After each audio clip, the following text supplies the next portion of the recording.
And this is for all of us, right? In all of our identities. And if that's not central to our movement and our struggle for collective liberation, then we're not going to make it to enjoy it, right? So there's so many different practices that I could offer up in that. I'm sure people participating on the Zoom have different practices that they've established for themselves or within their own cultures or traditions. But prioritizing healing, practicing healing is super important to this work.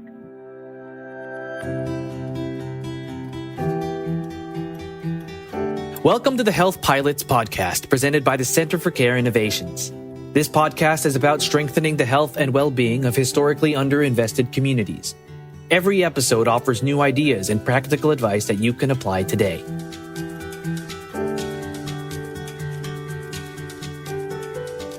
This episode is adapted from a recent webinar. Enjoy. Thank you all for joining this special discussion on designing through people power with a group of leaders at the intersection of community organizing, design, and well-being. For those of you who do not know the Center for Care Innovations yet, we call ourselves CCI for short. We're a nonprofit based in Oakland, California, that builds capacity of organizations to build better care and services in underserved communities. My name is Laura Blumenthal. My pronouns are she and her, and I'm a program manager at CCI, and I'm helping to facilitate today's discussion and elevate your questions while we go through the discussion. So I'm first going to start by welcoming our co-host for today's discussion, Ida Mariam Davis from Decolonized Design, based in Los Angeles.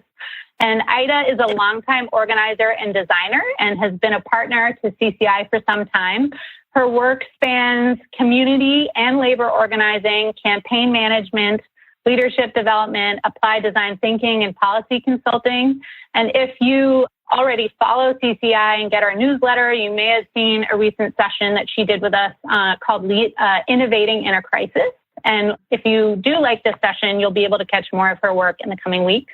And now I'll pass it off to Ida to introduce our special guests, Selena Culver, Sega Tamin, and Kelsey Wharton. And with that, thank you, Ida. So, as Laura mentioned, my name is Ida, and I am the founder of Decolonized Design. We are a community-centered design firm that centers Black and other Indigenous voices. And so today, I have the distinct pleasure to introduce you all to a group of dynamic community leaders who have been at the vanguard for community wellness for a very long time. With us today, we have Sega, the Senior Director of Population Health at Minneapolis-based Pillsbury United Communities. She's been an effective champion for healing and justice in community health by centering those who are most impacted. She is also a graduate of Harvard University. Next, we have Selena, a community organizer with Pennsylvania United, and she works to build power with working class people on issues like healthcare through deep relational organizing. And she is also a graduate of Princeton University. And finally, we have with us today, Kelsey, a community associate with the Obama Foundation. And there he focuses on youth organizing in support of young leaders in communities across the US and online. He is also a graduate of Stanford University. As you can tell, these are very incredible people we have to join us on the panel today. Kelsey, since you were the last person I introduced, could you please, before we jump in, could you give us an operational definition of what community organizing is? Hey, Ida, and good afternoon, everybody. I absolutely can do that. This definition comes from the Midwest Academy, an organization that's been around since the 1970s. So please, do some searching and check them out if you're interested in learning more about some of the work that they do. But this definition of community organizing states it pretty simply. It's a process of building power through involving a constituency or specific groups of people in identifying problems, but then also starting to develop the solutions that those problems desire. It's about identifying the people as well as the institutions or the structures that need to be moved in order to make those solutions possible. And last but not least, I think one of the most important things about community organizing is the fact that it's so rooted in, democratic principles. It's really focused on identifying ways in which people from the margins can, come closer to the center in order to identify the problems, but then also think in new ways about what kind of solutions can be developed. Ida, is that okay? Yes, nailed it. Thank you so much. So, Ms. Selena, can you tell us about a time that you have used both design and organizing in your work and how it might relate to wellness and community wellness? First of all, thank you all so much to the TCI and to Ida for inviting me here today. I really appreciate it. Coming at you from Pittsburgh, Pennsylvania. Shout out to the Western Pennsylvanians who may be on the call. So I'm going to just talk about a program that Ida and I worked on together a couple of years ago called the Parent Innovation Institute. So this was a program where we taught teachers and parents the tools of design thinking to problem solve in their own communities. It was really marketed as a design thinking program, but it was also about leadership development and community organizing through a social justice lens. And I think at that time we were finding that a lot of times there's a really top-down approach to developing prototypes and to iteration. Sometimes nonprofit leaders or academics are the ones who are designing these programs. But if we use the tools of organizing to guide our work, we know that the best solutions are designed and implemented by the communities themselves, facilitated by deep levels of community feedback. So in the case of PI, Parent Innovation Institute, Ida and I believe that we really couldn't shy away from the leadership development necessary to support the parents and teachers in being their own best advocates. So I just want to share one example. One of the groups that we worked with was a team of workers and teachers and parents at a Head Start in the Fruitvale community in Oakland. They were tackling the question of how might we increase father involvement in the lives of children. The team was made up of parents and family advocates, and I'm thinking of one mom in particular. Her name was Magda. She's a mom whose primary language is Spanish, and she had 2 young kids who were part of this program. So as they were just getting started in this program, their first idea was to come up with a Days with Daddy initiative, an experience for kids and their dads to hang out and have some fun. And the design process that we used incorporated elements of community organizing. Magda and her team members had intentional and powerful conversations with their community about their ideas for Days with Daddy. Through these community conversations, the team realized that too often moms really acted as a barrier between dads and their kids. So they went back to the idea process. And through collective design and this collective process, it resulted in a reiteration of their prototype to include this mommy self-care portion. And it was honestly so amazing. They hosted 6 separate events, always increasing their attendance, dads playing with their kids and moms relaxing with each other. And through that, we realized it's not about the community members implementing other people's ideas. It's about them realizing that their own community's innovation, power, creativity, and that their ideas are the ones that are actually going to create change. And Magda, this leader, this mom, went through a real transformation, like so many leaders do when they learn the tools of organizing. She learned how to tell her own story, and she learned that she was creative and persistent, and she felt valued because we treated people with excellence that they deserve. By the end of it, she was setting up meetings with the principal of her children's school to demand better conditions and treatment. And her kids called her supermom. She found her voice and her power. And I think that really happened because of the interlay of design and organizing that we did at the Parent Innovation Institute. Shout out to Ida for that too. Thank you, Selena. You are far too gracious. Selena's hard work on that made all of that possible. And thank you for sharing sort of what design and organizing looks like when both are sort of at their best. Saga, could you tell us maybe a little bit about when it's not at its best, when design has been complicit in the dehumanization of Black folks in the healthcare space and beyond? Yes. Hello, good people. I appreciate that opening example and the story of the supermom and the community activated. But I also appreciate this question, Ida, because I think it requires us to be super duper real about what anti-Blackness is, right? It requires us to be super real about how anti-Black systems have been architectured and upheld by design, right? This is no accident.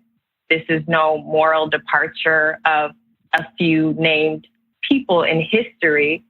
White supremacy and, we could be more specific, anti-Blackness and even more specific, anti-Black violence has been and continues today as well-resourced innovation, if you will.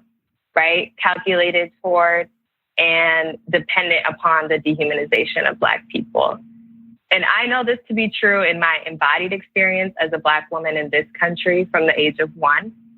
I also know this to be true as an Ethiopian in the context of the harm and violence caused by anti-Black colonialism and its impacts and reconfigurations. I've learned this in community through the cultural knowledge and wisdom of Black descendants of slaves and indigenous communities.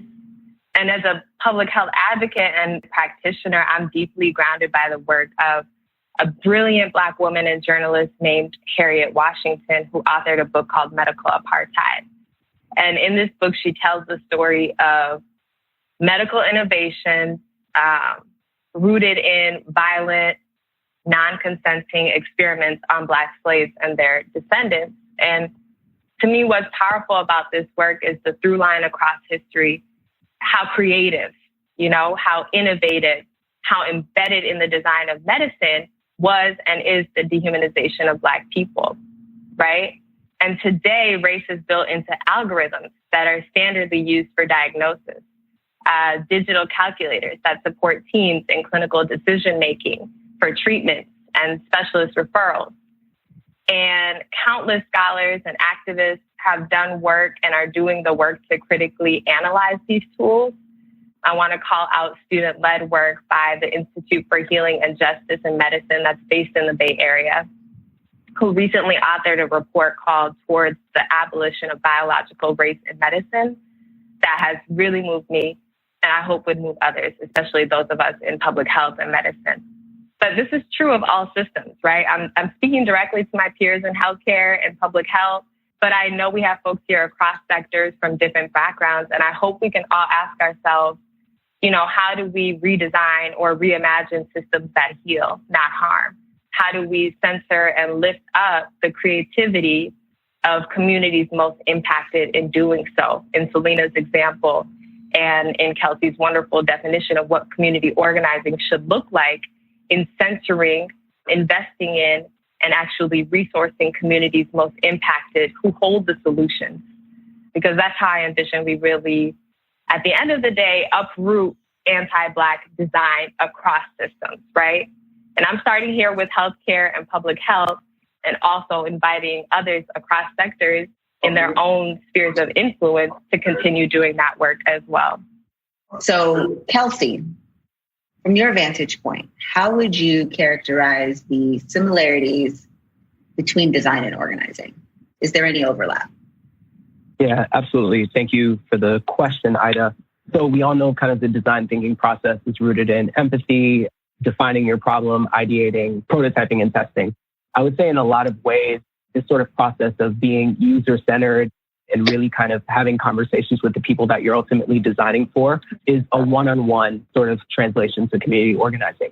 I would say that with community organizing, in the definition that I presented at the very beginning, it's around power, and it's around identifying ways that people that have lacked voice throughout history, but then also in their communities now have an opportunity to be heard, but also be intimately involved in the designing of new futures and new realities.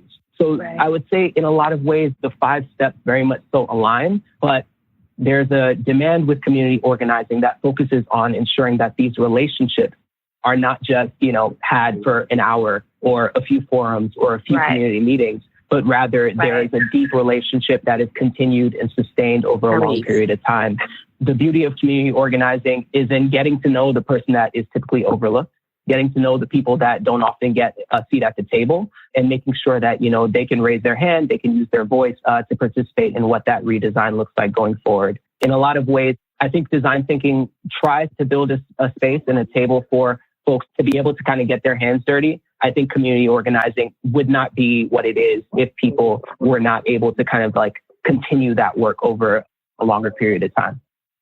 Selena, you mentioned leadership development as a core through line for community organizing, and it sounds like even design. What is the value in your work day to day? What does it look like, and how do you sort of use it? Yeah, absolutely. I was taking notes while Kelsey was talking because I wanted to come back to a point that he was making. I'm going to tell another story about the organization that I work with now, we're a local grassroots organization working in Westmoreland County, about an hour outside of Pittsburgh. And last year, we ran a membership drive. It was the first project I worked on with them. We had a goal of 200 dues-paying members. It works a lot like a union. And we could have done this just by myself and the two co-founders, having maybe 100 one-on-ones with community members, asking them to become a part of our organization.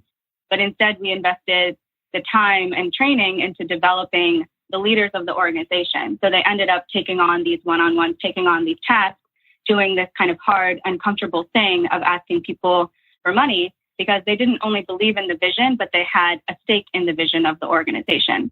And there was really a transformation of leadership during this process. Before, in leadership meetings, all we would really do was kind of debrief logistics, talk about scheduling things, but we weren't really in the core of like decision making. We weren't in the core of transforming our communities or designing what the transformation of our community could look like. And after these trainings and after this work that they went through, we have a group of these 10 consistent leaders who have ownership over the organization. They really demand decision-making power, and we make these decisions together. And they hold me as the organizer accountable, and they also hold each other accountable because they own the work and the organization. Leadership development means more distributed decision-making. And when people are supported to see their own power, it gives them the determination and the skills to support other people in finding their own power, because we are way more powerful when we are collectively working towards our liberation. And I think that's what leadership allows us to do, leadership development. Thank you so much. Saga, we are in a dual public health crisis. The first being the pandemic of anti-Blackness and the violence associated with that, and our most recent COVID-19 outbreak. How can community organizing be leveraged in this time? Yeah, we're envisioning together right here. But I'll start by saying, both COVID-19 and police violence, which is the moment that captured national attention to actually be thinking about anti-Blackness. But these crises disparately impact Black people, Indigenous people, communities of color. And, we like to think of crises as acute moments, as codified by periods of time or history or elaborate graphs a la flattening the curve, right? And in these understandings of the crises that we sit in, we risk little to nothing collectively to achieve the easiest finish line at the detriment of our most vulnerable. And if we could ground ourselves in the reality that we are fighting generational anti-Black violence that pervades all systems, then we can connect how COVID-19 disparately impacts people of color and Black people and Indigenous people, and how police violence disparately impacts Black, Indigenous communities of color, right? I think community organizing equips us with, in the words of Mariam Kaba, to act with the urgency of the moment and the patience of 1,000 years, right? How do we sustain ourselves? Can we know and share and implicate and heal ourselves toward justice, right? How do we prioritize healing and practice joy? How do we move both inward and outward in community, right? Building power, importantly, shifting power, right? Somebody has to lose something. A lot of us have to lose something. And in collective struggle and action toward shifting power to free us all, I think I'll add that, we're all hurting, but we're not all hurting the same, right? And, both Kelsey and Selena have shared beautiful examples and grounding principles around how we must center, we must lift up, and importantly, we must resource folks most impacted, right? Selena's example, I love it because it's not just about developing leaders, it's actually about distributing the decision-making, right? So once leaders are developed, they actually have a real stake, real authority and power in making decisions that affect their own lives, right? So clearly, from the examples that have been shared by the other panelists, community organizing provides us with some of the language, some of the tools to do that work of centering the communities and the people that are most impacted. And that, I think, is what we absolutely need to leverage in order to survive this moment, in order to collectively liberate from a moment that spans generations, that spans history and time, predestined. So thinking beyond just how uncomfortable the past few weeks have been for you, or how re-traumatizing or traumatizing the past few weeks have been for you, how do we sustain ourselves in actually doing that work? Thank you, Tzedka. I'm going to throw it back to Kelsey to sort of build a little bit more. So it's kind of clear that it is clear that organizing is an effective tool. It can be an effective tool. Kelsey, is all organizing the same, though? No, absolutely not. What I would name is that there are different types of organizing. So, we have essentially been touching on, grassroots organizing, which is, thinking about the relational impact that bringing people to the center of the work can have in changing our realities as well as our communities. But there are also different types as well. There are different tactics that can be leveraged. Ida, I think pretty intimately, some of the work around faith-based organizing. There are organizations like PICO, that are out right now using, congregations as kind of the tool to build those relationships, but then also start to identify what are some of the wins that we should be moving toward. There are also, different ways like broad-based organizing as well is another, form of organizing. What we're seeing during this time as well, and I think I'd be remiss to not bring it up, is the power of, the digital tools that we also have at our disposal.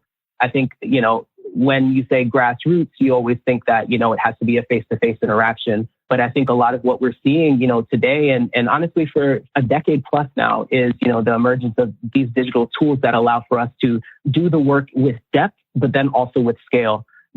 Black Lives Matter movement, for example, would not be what it is without the amplification, without the conversations, without, tools like Zoom meetings and tweet storms, in order to kind of get eyes, as well as provide tangible action steps that people can take afterwards.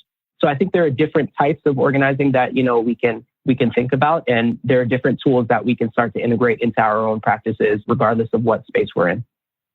Fantastic. Thank you for uplifting the online organizing aspect, as well as giving us some buckets to understand how organizing happens. Well, I'm going to ask now location-specific questions, since the three of you are in very interesting locations. Tzedka, I will start with you. You're in Minneapolis. You're in Minnesota. Tell us what's going on there. I think a lot of us are interested, post George Floyd, Breonna Taylor, Tony McDade, all of that's happened in the past few weeks.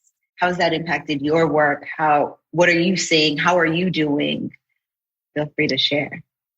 Yes, thank you for asking. I know I have Minnesota people on this Zoom, so you guys better stand up in the chat if you're feeling what I'm saying or if you have things to add. But yeah, Minnesota, more specifically the Twin Cities, I will say is experiencing, deep pain and the relentless assault and bondage of anti-Black violence. And like many communities globally, this is our experience every day. And we're experiencing the real and familiar grief and trauma and fear in witnessing the murder of our brother George Floyd on May 25th, 2020 in broad daylight. And may he rest in peace and power. And a lot of us are holding that in our bodies, in our minds, in our spirits, in our day-to-day work, whether we get a paycheck to do quote unquote community organizing or justice work, or whether we live in service industry, or whether we live without work right now in the midst of COVID-19 and employment crises that predated COVID-19, right? So there's a lot of hurt. But at the same time, I think we are experiencing the hope and the resilience and the vision and the crazy imagination required for our collective liberation, for our healing, right? For our transformation. And I want to be clear, led by the labor of young people, of Black people, of Black queer people, of brilliant, bold leaders, some who you may have seen via news coverage and via social media, and many who you have not, and you may never know if you're not living here, right? And as a Black woman who's called Minnesota home for most of my life, living on the East Coast for some time and coming back about 2 years ago, I tell people a gust of wind brought me back. I have an interesting relationship with this place, but I can say I was overwhelmed by the outpouring of love and support for our Twin Cities. At the same time, I'm not interested in performative love that does not require action, right? So I fear the spectacle. I fear the obsession with Black death.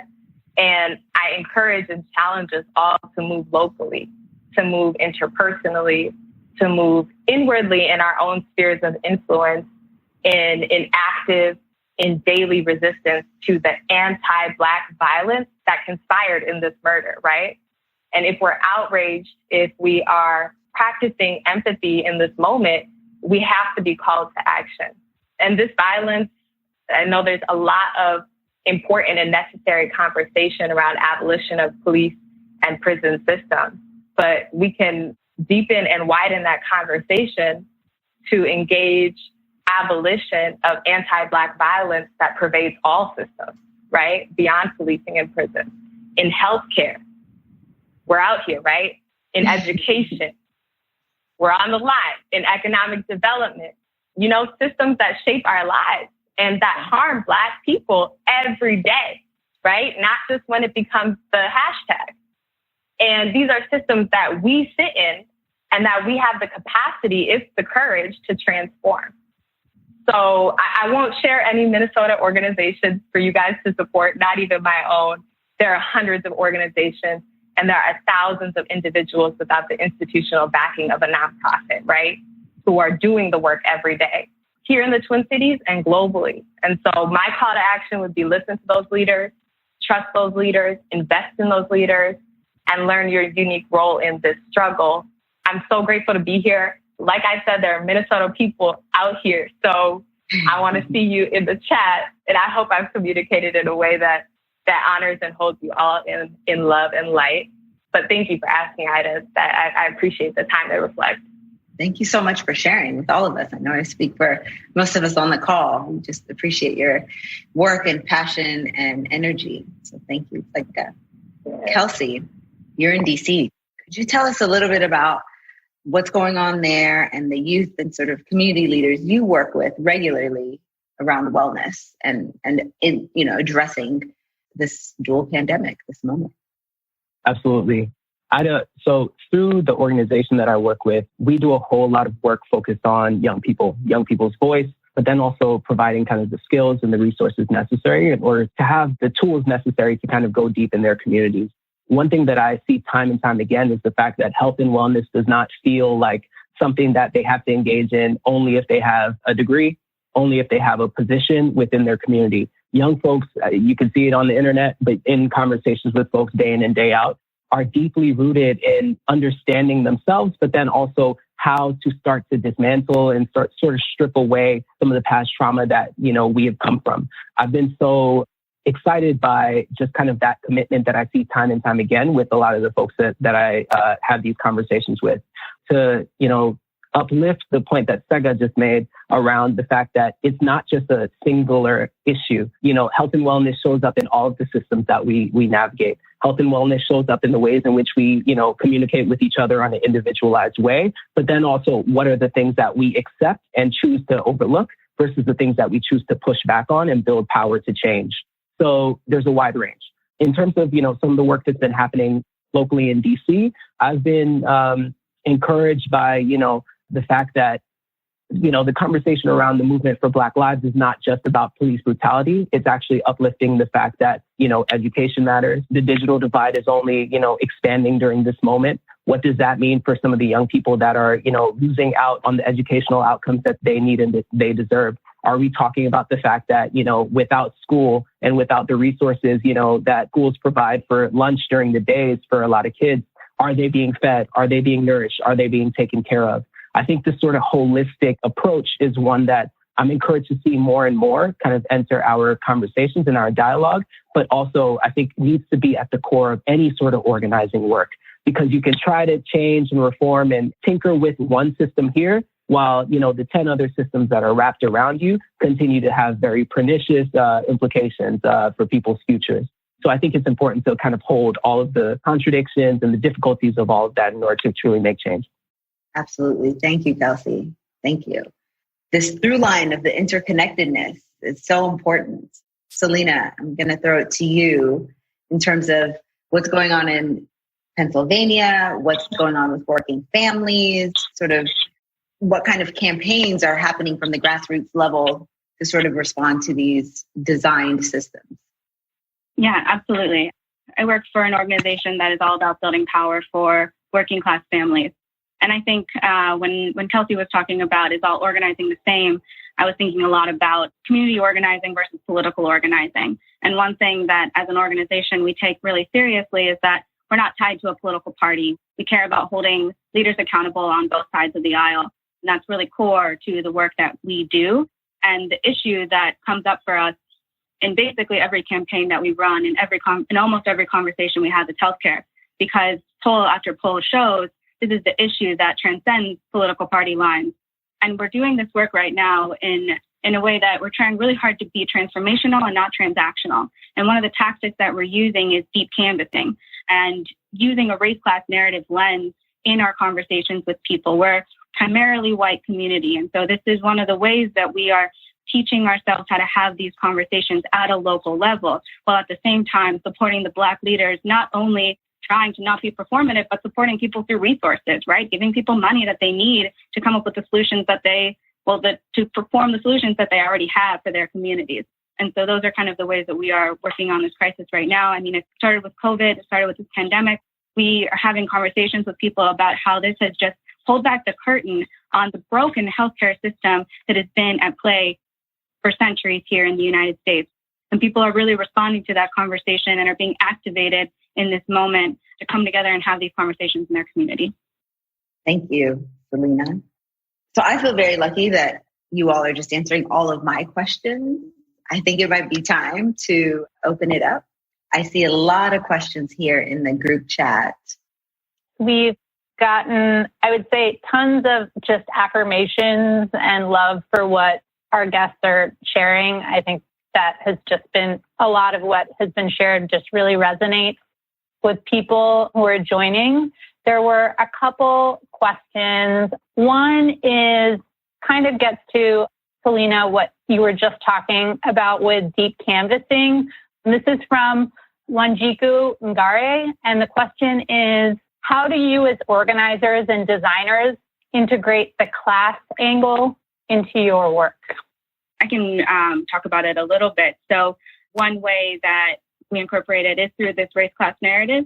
I'm curious if Ida, if you've used it at all or heard about it, or other people on this call, but it's about this idea of not being afraid to talk about race and class in the conversations that we have, naming that white working class families could be struggling and could be having challenges, but that Black and brown communities, because of oppressive systems, are often facing these challenges to a larger degree. And so it's about naming that in the conversations that we're having with people. And we find that people are really responsive to that when we name race and class up front, and we incorporate that into all of our messaging, into every email we send, into every social media post that we post. We're talking about race and class. It becomes our narrative. And I think that's been a really powerful thing that we're trying to incorporate more every day. Great. Thank you. And if folks want to actually vocalize their questions in the participant area, there's a way you could do like a thumbs up or a clapping, and that would be a way to let us know that you want to share something. I think we have a couple more questions from the chat. Let's see. Can you talk about how community organizing scales? And this is from Daniel Friedman. How does organizing for large groups of distributed people that may never meet, I guess in person across economic, cultural, religious, demographic locations sustain itself? How does community organizing continue to function when the acute emotional reactions fade? That might be a two-part question, and I might direct the first question to Kelsey and the second question to Saika, if that makes sense. Yeah, that makes a ton of sense. And I think this is like a common question asked. And I'm not saying common in that it's easy to answer, but common in that we want to figure out how to, do this in a widespread way. one of the things that we keep on speaking about is the fact that local matters, that the relationship matters. And ultimately, the more that you can bring people closer together and be in community with one another, the deeper and more lasting the impact of that. So it's hard to say, because we have one, unit or one, community organizing group that just scales because we can just share the model elsewhere. But I think there's something to be said about the fact that you can show the wins, you can show the tactics, you can show the strategies that do work on a local level, and you can find ways to teach and build kind of the capacity of others to then apply that to their own space. Because every city looks different, every rural area looks different. The ways in which our power structures, here in the United States could be completely different than what it looks like on the continent of Africa and in different nations, or in South America. It could be completely different nuances. And it's important to kind of have the understanding that what those nuances look like have to be a part of the conversation time and time again. There's no way to just kind of replicate the model in a very simple way. Another thing is the fact that with community organizing, literally anybody can start, if you've decided that you want to be a part of it, you can have the conversation and just kind of build from there. There's no need to have a founder syndrome and that you have to be the leader, because I think more so than anything else right now, I think this generation, I can speak for millennials, Gen Z, and then there are many others as well. Folks are, moving further and further away from the leader at the front, sort of orientation, and thinking more about Ella Baker model, leaderless movements in which the capacity developed in each and every one of us can be the necessary element that helps to move the work forward. So yeah, I'll pass it to Sega. The second part of the question about kind of how do we move or sustain ourselves after the attention kind of goes away. And, what I want us to stay grounded and centered in is that people are under attack every day, all the time. And there are named and unnamed loss that people are grieving. And so when a video of a Black man murdered by police in broad daylight, or a video of the Minneapolis mayor called to accountability at a public protest is shared millions of times, but I don't see millions of people moving, transforming, committed in their personal spheres of influence, there's something deeply wrong about what we're calling allyship, and specifically what we're calling white allyship. So I'm calling out and calling in people who have a very different embodied experience than my own. But I think we need to be real about who for attention fades away, right? Because I can't forget this 3 weeks from now. I'm re-traumatized on a daily basis, right? And if we think of intersections of gender, class, and race, some of my brothers and sisters and non-binary folks are re-traumatized in ways that I'll never understand as well, right? So I think if we can ground ourselves and center ourselves in that we may not feel it every day, that we are hurting, but we're not all hurting the same, that can allow us to keep pressing forward. And then I'll also offer up that we have to prioritize healing. I'll lift up Audre Lorde, beautiful words, caring for myself is not self-indulgence, it is self-preservation, and that is an act of political warfare, right? So we have to prioritize rest. We have to practice joy. We have to prioritize healing. And this is for all of us, right? In all of our identities. And if that's not central to our movement and our struggle for collective liberation, then we're not going to make it to enjoy it, right? So there's so many different practices that I could offer up in that. I'm sure people participating on the Zoom have different practices that they've established for themselves or within their own cultures or traditions. But prioritizing healing, practicing healing is super important to this work. Thank you. It's like that. So Mark shares that transformational healthcare starts with the understanding of value-based care, team-based care, and changing the mindset away from fee-for-service reimbursement. This is a little bit more of a technical question. Saga, since we have you on the line, could you talk a little bit more about sort of how this looks in a healthcare setting? Yes, absolutely. Our value systems have to shift. Our value systems have to change radically. And that's what we've been able to do to some degree through payment reform within healthcare. But I would encourage that, again, we bring folks in and patient-centered engagement, whatever we want to call it, right? but we bring folks in who have the lived experience and who have the expertise to decide for themselves what their futures can and should look like in how we continue that policy front forward. I say this in the spirit of some work that's happening here locally in Minnesota to advocate for doula reimbursement and increase reimbursement for community health worker services, right? Roles, specialized roles that can be implemented within a really violent infrastructure that is Western-based medicine that are rooted in cultural knowledge and wisdom, right? And we can use the mechanism of policy reform and payment reform within healthcare to actually lift those roles up and to lift up community voice there. So it's an amazing call to action and reflection about how we can transform our values, right? I think we've all said it different ways, but really how do we resource the change that we want to see? In the past several weeks, millions of dollars came into the Twin Cities. Millions of dollars unlocked out of nowhere, right? From our neighbors and then from folks across the country. And why did it require tragedy? Why did it require Black death on display for that to happen, right? So I appreciate this question because it challenges us to do that work of resetting our values, of redistributing resources, of shifting power every day and here on a policy front in healthcare. So yes and amen. I've got some homework based on that question. Thank you. Thank you. Well, so Sarah asked, and this is for Selena and Kelsey, design work is broken down by project or funding code. And I'm going to extend that. So is community organizing, right? We have metrics, we have numbers we have to hit. It is a very sort of numbers driven industry or line of work. How do you work around those restraints to really build deep relationships? Because we're running kind of short on time, I will keep this super concise. I think we were just speaking about values. And during these past few weeks, people have started to value things that they might not have necessarily taken action on as rapidly as they have during, this dual pandemic. There are things that you could do in a 9 to 5, and then there's also the deep relational work that happens, in the 5 to 9. Yeah, I think there's so much community organizing that is done day in, day out, not necessarily informal structures. It might not be the people or the organization that's paying you that helps you to go do that deeper work. Maybe there's stuff that you can do within those formal institutions to ask a harder question, to, really make sure that the rhetoric is actually matching the way that you walk and do the work.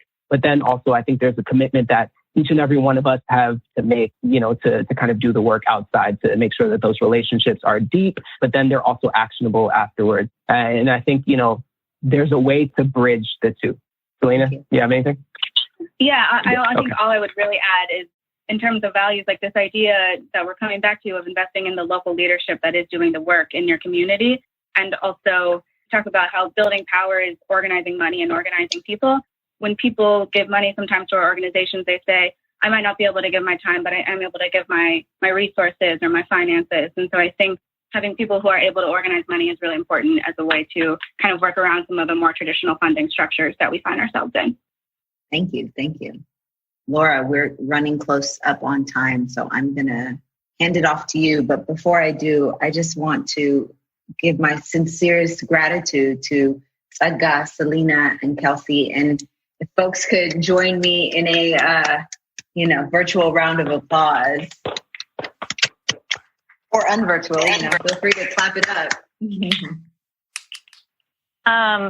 Just want to echo Ida, Selena, Sadga, Kelsey. Thank you so much for just really thoughtful, powerful, and heartfelt discussion, and a lot for all of us to think about, even the ones of us who are putting this together. Tremendous gratitude for all of the time and just ways that we all kind of need to be better and think about doing our work differently.